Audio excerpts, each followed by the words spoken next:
Continue reading Krishna book by Sri Bhaktivedanta Swami Prabhupada, the genealogy of the family of Krishna. Krishna had 16,108 wives, and in each of them he begot 10 sons, all of them equal to their father in the opulences of strength, beauty, wisdom, fame, wealth, and renunciation. Like father, like son, all these 16,108 wives of Krishna were princesses. And when each saw that Krishna was always present in her respective palace and did not leave home, she considered Krishna a hand-picked husband who was very much attached to her. Every one of them thought that Krishna was her very obedient husband. But actually Krishna had no attraction for any one of them, although each thought that she was the only wife of Krishna and was very, very dear to him. Lord Krishna, being Atmarama, self-sufficient, felt neither attraction nor enmity toward any one of them. He was equal to all of the wives and treated them as a perfect husband would. Just to please them, for him there was no need of even a single wife. In fact, since they were women, the wives could not understand the exalted position of Krishna nor the truths about him. All the princesses who were wives of Krishna were exquisitely beautiful, and each one of them was attracted by Krishna's eyes, which were just like lotus petals, and by his beautiful face, long arms and beautiful ears, pleasing smile, humorous talk, and sweet words. Influenced by these features of Krishna, they all used to dress themselves very attractively. Desiring to attract him by their feminine bodily appeal, they exhibited their feminine characteristics by smiling and moving their eyebrows, thus shooting sharp arrows of conjugal love just to awaken Krishna's lusty desires for them. Still, they could not arouse Krishna's mind or his sexual appetite. This means that Krishna never had any sexual relations with any one of his many wives, save and except to beget children. The queens of Dwarka were so fortunate that they got Lord Shri Krishna as their husband and personal companion, although he is not approachable by exalted demigods like Brahma. Lord Krishna and his queens remained together as husband and wife, and Krishna as an ideal husband treated them in such a way that every moment there was an increase of transcendental bliss in their smiling exchanges, talking and mixing together. Each and every wife had hundreds and thousands of maidservants, yet when Krishna entered the palaces of his thousands of wives, each one of them used to receive Krishna personally by sitting him in a nice chair, worshipping him with all requisite paraphernalia, personally washing his lotus feet, offering him betel nuts, massaging his legs to relieve them of fatigue, fanning him to make him comfortable, offering all kinds of scented sandalwood pulps, oils, and aromatics, putting flower garlands on his neck, dressing his hair, getting him to lie down on the bed, and assisting him in taking his bath. Thus, they served Krishna always in every respect, especially when Krishna was eating. They always engaged in the service of the Lord. Each of Krishna's 16,108 queens had 10 sons. The sons of the first 8 queens are listed as follows. By Rukmini, Krishna had the following 10 sons: Pradyumna, Charudeshna, Sudeshna, Charudeha, Sucharu, Charugupta, Bhadracharu, Charuchandra, Vicharu, and Charu. None of them were inferior in their qualities to their divine father. Lord Krishna, the names of Satyabhama's 10 sons are as follows: Bhanu, Subhanu, Swarbhanu, Prabhanu, Bhanuman, Chandrabhanu, Brihadbhanu, Atibhanu, Sribhanu, and Pratibhanu.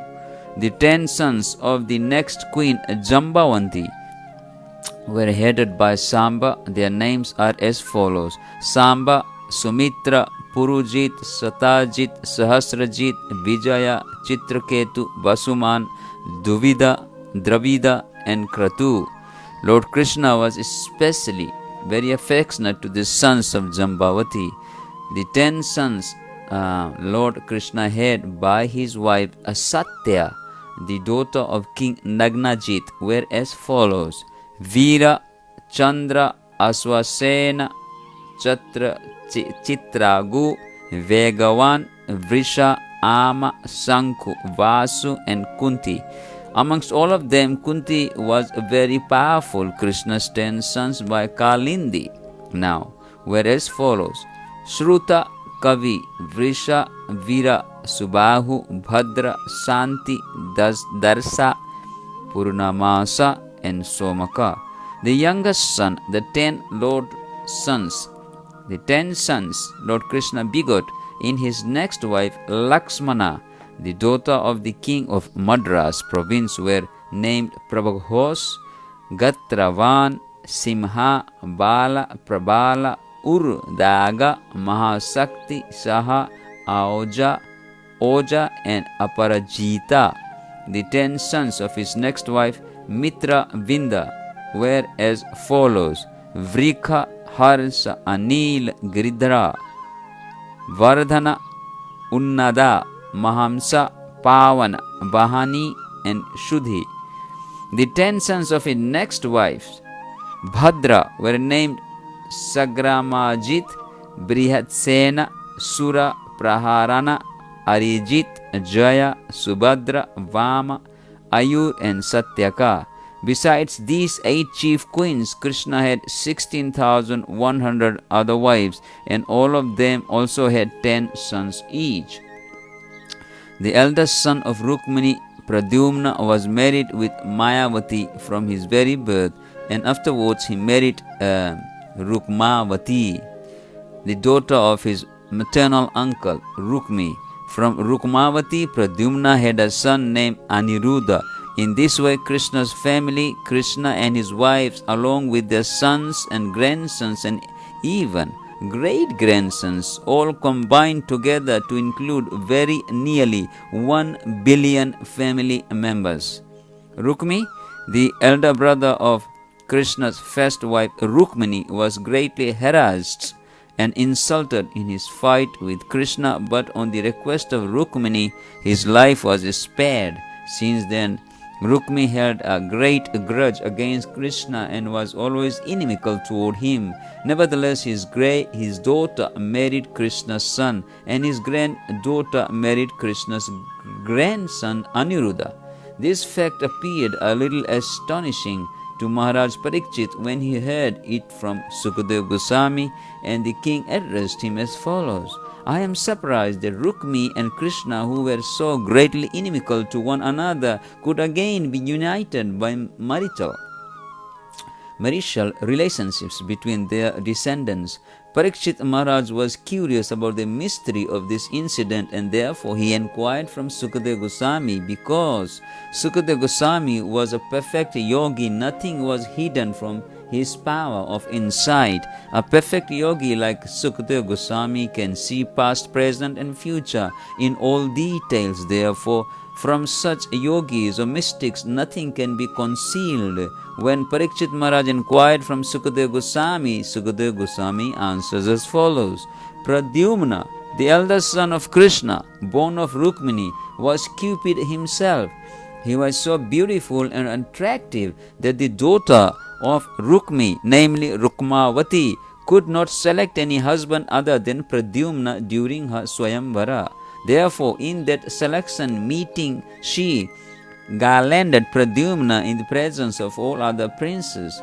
When there was a fight among the princes, Pradyumna came out victorious, and therefore Rukmi was obliged to offer his beautiful daughter to Pradyumna. Although enmity always blazed in Rukmi's heart because of his having been insulted by Krishna's kidnapping of his sister, Rukmi could not resist consenting to the marriage ceremony just to please Rukmini when his daughter selected Pradyumna as her husband.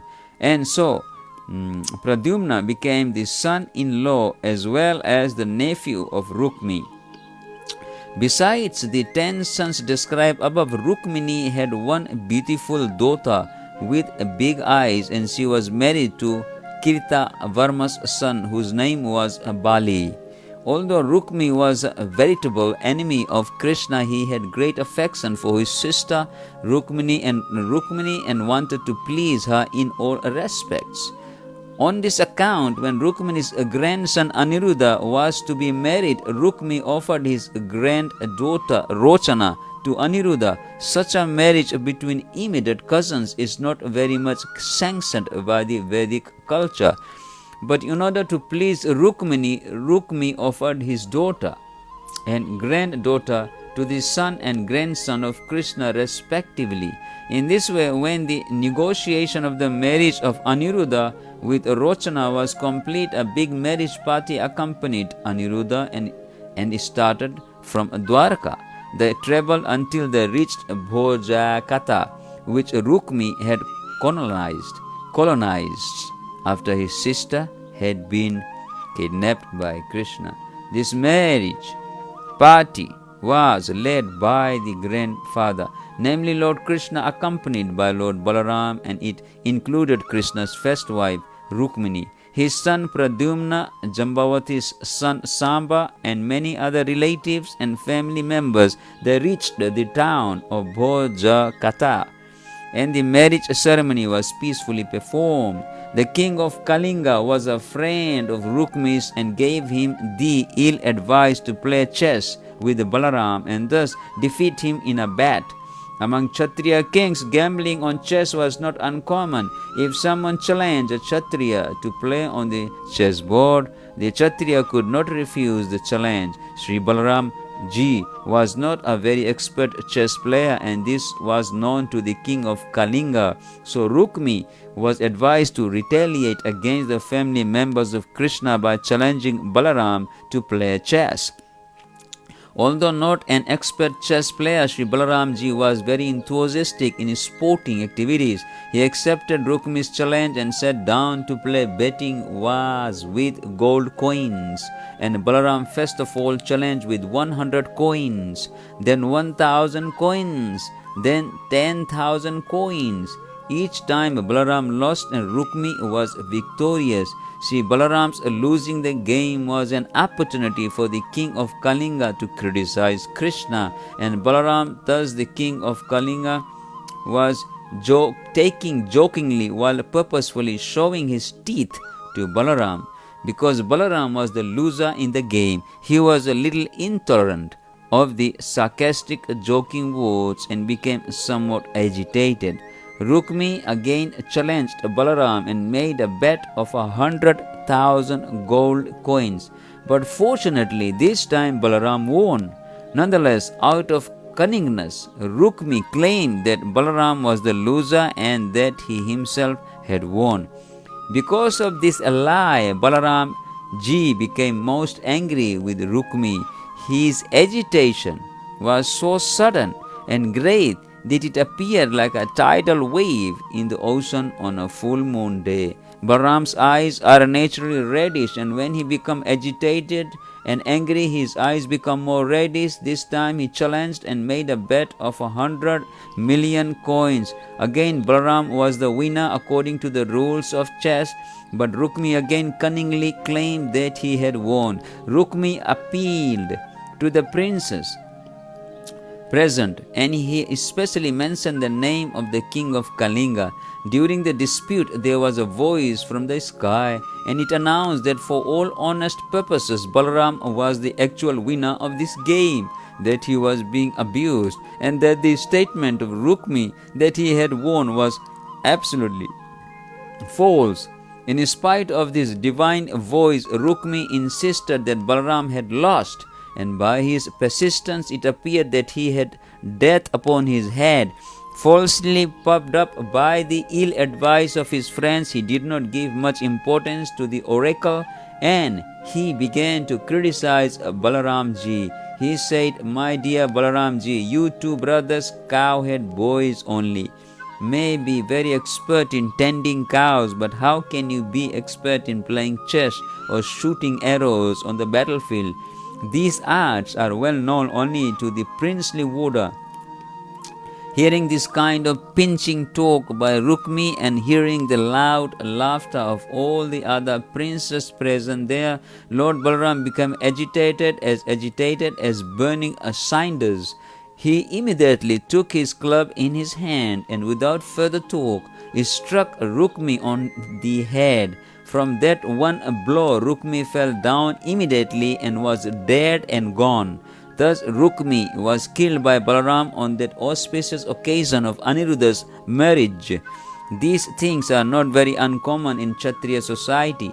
The king of Kalinga, afraid that he would be the next one attacked, fled from the scene before he could escape even a few steps. However, Balaramji immediately captured him, and because the king had always shown his teeth while criticizing Balaram and Krishna, Balaram broke all his king's teeth with his club. The other princes supporting the king of Kalinga and Rukmi were also captured, and Balaram beat them with his club, breaking their legs and hands. They did not try to retaliate, but thought it wise to run away from the bloody scene. During this strife between Balaram and Rukmi, Lord Krishna did not utter a word, for he knew that if he supported Balaram, Rukmini would be unhappy, and if he said that the killing of Rukmi was unjust, then Balaram would be unhappy. Therefore, Lord Krishna was silent on the death of his brother-in-law Rukmi on the occasion of his grandson's marriage. He did not disturb his affectionate relationship with either Balaram or Rukmini.